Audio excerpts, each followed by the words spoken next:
Here we've got a pressure washer, an AaLadin high-efficiency machine featuring 2 pumps, 2 heating chambers, and clutch drive. High-efficiency PVC venting out the exhaust. Now let's walk through and see the 4 different drops that this machine is supplying.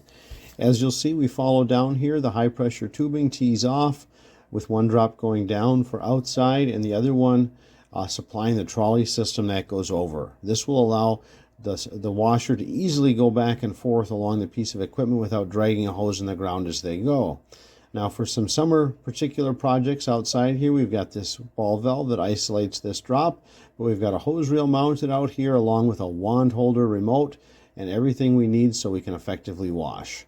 Back inside, we'll follow the other drop over, and as you can see, this goes up and through the ceiling, is mounted on unistrut with proper vibration isolation and the right durometer and thickness of rubber.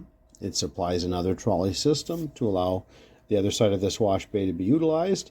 And then for those times that it's needed, there is another hose reel off this drop located between the doors, complete with a variable pressure wand, wand holder, and everything that's needed.